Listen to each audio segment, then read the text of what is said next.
A Bíblia é um grande mistério, já que é considerado um livro sagrado, escrito por profetas inspirados por Deus. E por ser considerado o livro mais antigo da história da humanidade, que consta a criação divina do universo, o mistério é reforçado pelo fato de que a Bíblia teria sido escrita por vários autores em épocas e culturas diferentes. Os textos do livro sagrado das religiões cristãs são abertos a várias interpretações. E como vocês votaram bastante nesse tema em nossa enquete, resolvemos trazer aqui para você. Conheça agora os maiores mistérios da Bíblia. Cemitério dos Filisteus. Um dos povos mais controversos da Bíblia são os filisteus. O povo ocupou a costa sudoeste de Canaã e sumiu sem deixar vestígios. Até hoje, há discussões entre especialistas e historiadores sobre as peculiaridades dos povos. Alguns acreditam que eles podem ter sido não só um povo, mas uma comunidade de vários povos diferentes. A ciência pode ter revelado grande parte dos mistérios sobre os filisteus. Um cemitério de 3.000 anos com ossos de cerca de 200 pessoas foi descoberto em Israel. Os primeiros indícios arqueológicos indicam que os cadáveres sejam filisteus. De acordo com a Bíblia, os filisteus lutaram em batalhas contra o povo de Israel.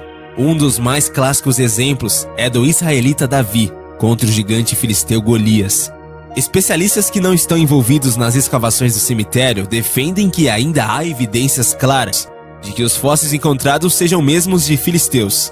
Os arqueólogos ainda aguardam publicações científicas que apresentem mais provas de que o território realmente indique um cemitério do misterioso povo da região. Segundo o professor de arqueologia de uma universidade em Israel, a comunidade ainda aguarda mais clareza nas informações. De acordo com os escavadores do suposto cemitério filisteu, todo o conteúdo previamente publicado sobre achados de corpos deve ser ignorado, pois foram identificados de forma errada. Eles defendem que esse é o primeiro verdadeiro cemitério com fósseis do povo que desapareceu e o conteúdo já descoberto deve ser revisado. Testes de datação por radiocarbono e análises dos fósseis encontrados indicam que os esqueletos datam o fim do século XI a.C. até o começo do século VIII d.C., de acordo com o professor Daniel Master, de Illinois, Estados Unidos. Por volta do século X a.C., apesar das miniaturas com outros povos, os filisteus eram a maior parte da população na região. Mesmo que no cemitério haja filisteus, pode haver também fósseis de outros povos, pela data em que eles supostamente foram enterrados. Alguns objetos encontrados com os esqueletos podem, por exemplo, ser de origem fenícia, o que indicaria a possibilidade de fósseis desses povos na mesma região.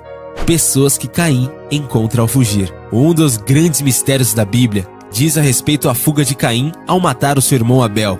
Abel e Caim eram filhos de Adão e Eva, que seriam os primeiros habitantes da terra. Porém, ao fugir para viver longe do Éden, Caim teria encontrado outras pessoas, inclusive tendo se casado. Mas se naquele tempo Adão, Eva, Caim e Abel eram as únicas pessoas da terra, de onde surgiu esse outro grupo? Quem foi a primeira mulher de Adão? No ano de 325 d.C. foi realizado o Concílio de Nicéia, presidido pelo imperador romano Constantino.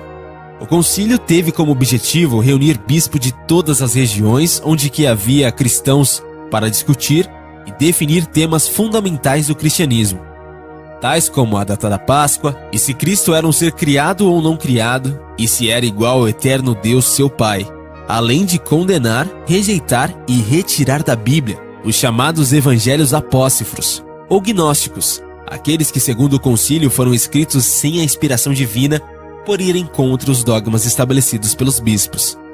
Vários evangelhos daquela época que, segundo muitos, deveriam estar na Bíblia foram retirados, tais como o Evangelho de Maria Madalena, Tomé, Judas, Jesus e Gênesis 2. Foi decidido no Concílio de Nicéia que esses evangelhos deveriam ser destruídos, mas nem todos foram.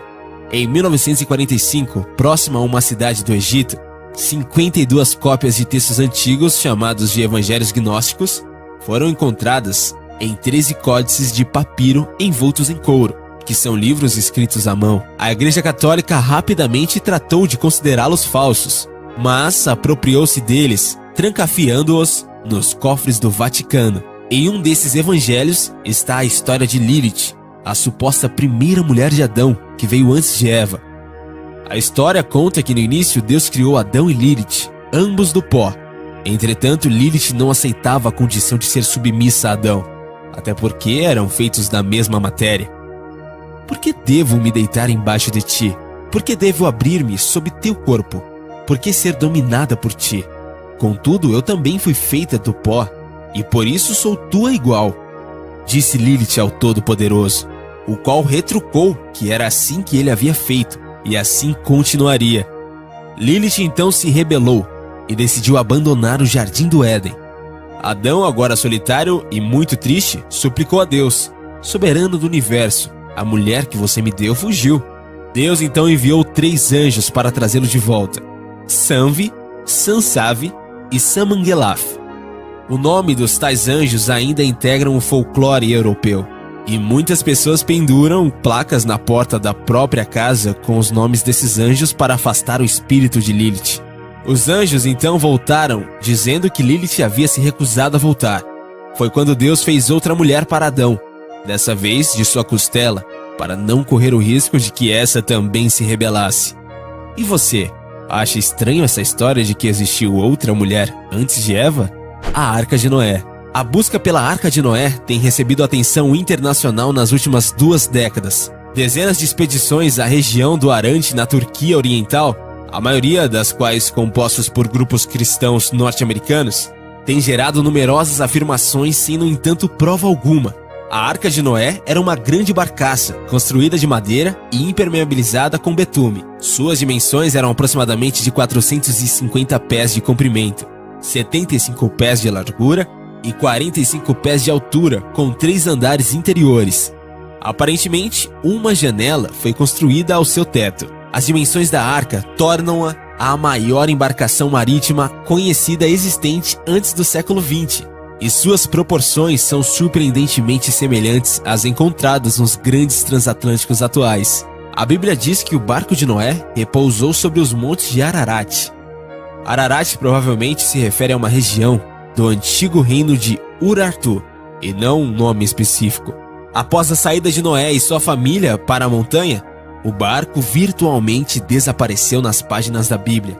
Os escritores bíblicos que vieram posteriormente nunca deram indicativos de que soubessem que a arca ainda podia ser vista. O monte, atualmente denominado Ararat, é semelhante a uma cadeia com 2 picos gêmeos. É muito interessante observar que existem diversas referências no decorrer da história, que relatam sobre um grande barco e uma montanha nesta região. As mais antigas referências são do início do século III d.C., que sugerem que era de conhecimento geral que a arca ainda podia ser vista no Monte Ararat. Até agora, nada foi comprovado de que a arca está neste monte. O Jardim do Éden. A Bíblia nos diz sim sobre a localização do Éden.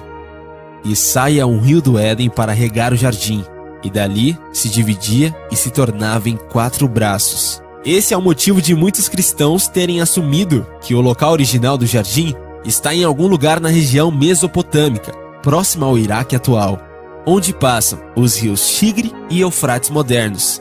No entanto, a Bíblia registra um dilúvio mundial devastador, vários séculos após Adão e Eva serem expulsos do jardim. As camadas de rochas sedimentares, muitas vezes com quilômetros de espessura, são testemunhas mudas desta imensa enchente que enterrou definitivamente o mundo pré-diluviano. Após o dilúvio, os sobreviventes, Noé e sua família, se mudaram para a planície de Sinar, Suméria, Babilônia, onde se encontram os atuais rios denominados Tigre e Eufrates. Deste modo, percebe-se claramente que não se tratam dos mesmos rios que fluíam no jardim. Os rios atuais correm acima das camadas de rocha depositadas no dilúvio, que contém bilhões de seres mortos pelo dilúvio.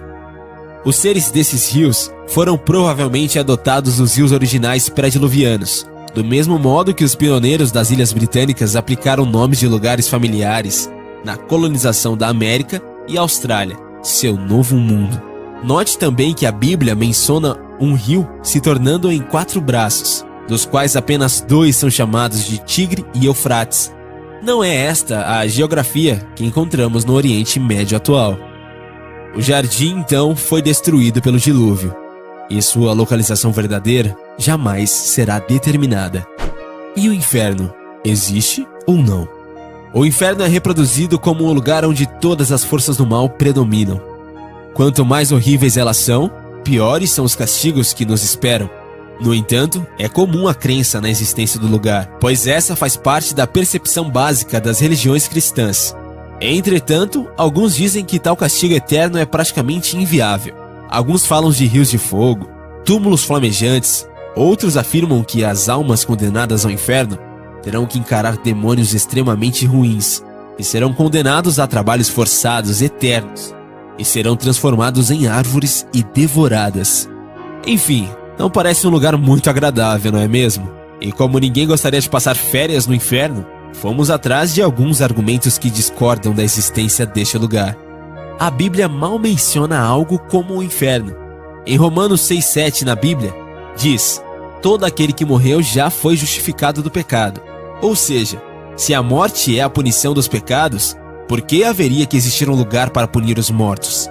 Já em Romanos 6,23 diz: o salário do pecado é a morte, mas o dom gratuito de Deus é a vida eterna, por intermédio de Cristo Jesus, nosso Senhor. Através dessa citação é possível observar que Deus não dá a vida eterna para aqueles adeptos do pecado, porém não cita nenhuma passagem só de ida para as profundezas do inferno. Continuando as citações, em Tessalonicenses 1,9, diz que eles sofrerão a pena da destruição eterna, a separação permanente da presença do Senhor e da majestade do seu poder. Logo, ao invés de fogo e chibatadas, os pecadores serão destruídos por estarem longe da presença de Deus. Em João 3,36, a mesma ideia é novamente descrita. Quem crê no Filho tem a vida eterna. Aquele que não crê no Filho não terá vida, mas a ira de Deus permanece sobre ele.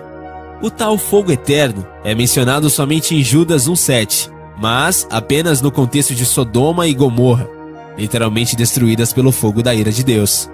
Com isso surge a questão: se foi criado um lugar exclusivo para punição e tormento para os ímpios, por que a Bíblia nunca falou desse lugar detalhadamente? Menções de algo parecido com a visão do inferno que temos são citadas por alto do livro do Apocalipse e em 2 parábolas de Cristo, mas nada. Castigo eterno.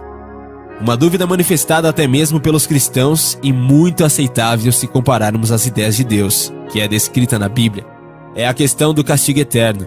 Será que Deus, que é amor, seria capaz de condenar alguém ao sofrimento eterno?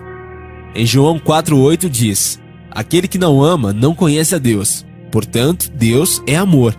Ou seja, a ideia de condenar seu filho ao castigo pelo resto da eternidade não parece muito bem viável. No que você acredita? Adão de fato teve outra mulher além de Eva? O inferno de fato existe e é real? Bom, deixe sua opinião aí nos comentários, mas vamos logo avisando que o vídeo não foi produzido para confrontar a sua crença. Aliás, estão baseados nos mistérios que envolvem a Bíblia. Não esquece de deixar o seu gostei e também se inscrever aqui no canal. E fica ligadinho nas próximas enquetes que faremos.